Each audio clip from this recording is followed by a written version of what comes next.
My name is Katie and this is the Bean. Today we're going to be doing our video on clicker training with cats. We've had some good successes and some downfalls, but overall this has been a really good experience. So we started the clicker training by just, I introduced it first behind my back. I would just give it a click and the treat, and he seemed to work really well with that. He caught on pretty quickly. He doesn't always like the sound, so I'm trying to be really conscious of where I do it.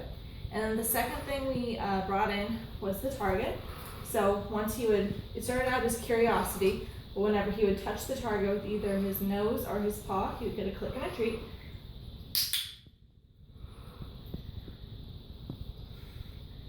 And we use that to kind of teach him a variety of things like follow, follow.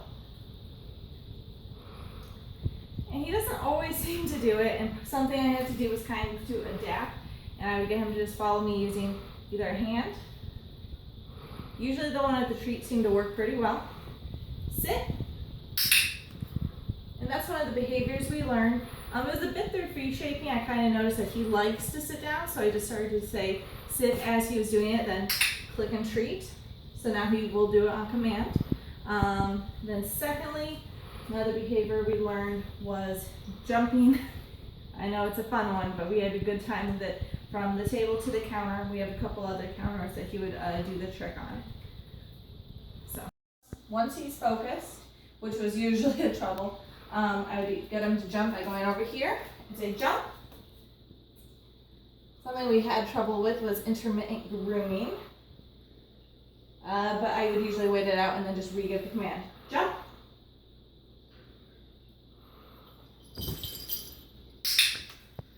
And something I would make him do too to kind of reinforce the sitting is I didn't give him a treat right away. He would have to sit to get it. And that was just to kind of keep him focused. Otherwise he would start grooming himself again. He loves to do that. But now we're gonna go into the carrier. So like I said, we were just at the vet last week, so with some conjunctivitis, so we haven't really been wanting to get back into the crate. So I adjusted it by just taking the top off, and he seems to not mind that so much. So in. Sit. Good boy. Give him some time to get that treat. It's kind of in a crevasse. And then come out. He cheats with that one now. Sit. Good job. And the final behavior that was really based on a lot of free shaping was getting him to ring a bell for a treat. He used to do it, but I think he's kind of found some shortcuts, probably with that free shaping. But what it used to be is so we've had a lot of distractions kind of intermittently. We had to keep a lot of our sessions short. Just now he hopped off and got himself a drink of water. But one of the behaviors that we've been working most on is getting him to touch, specifically ring, but I'm accepting touch the bell in order to get a treat now on the command bell. So he gets really eager because he's gotten pretty good at touching it. All right, Bean, bell, bell,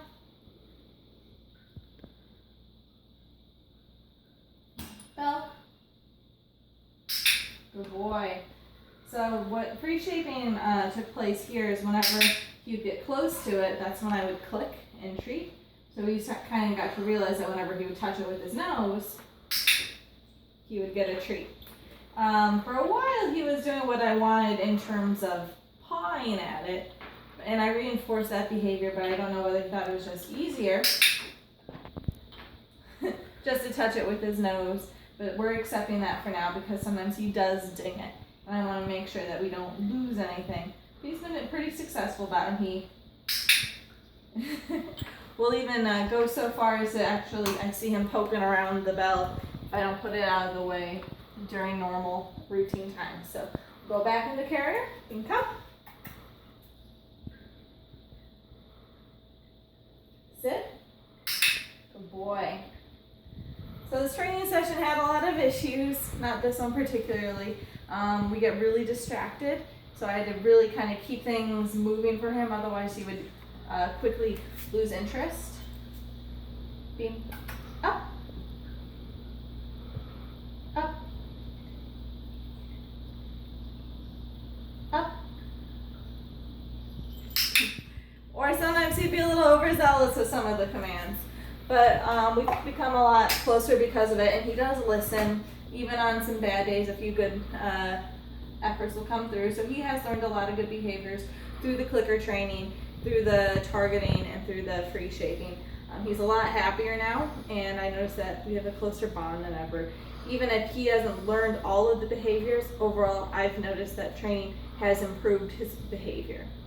So thank you so much for having us offering this course, and Sabina and I have benefited from it greatly. Thank you.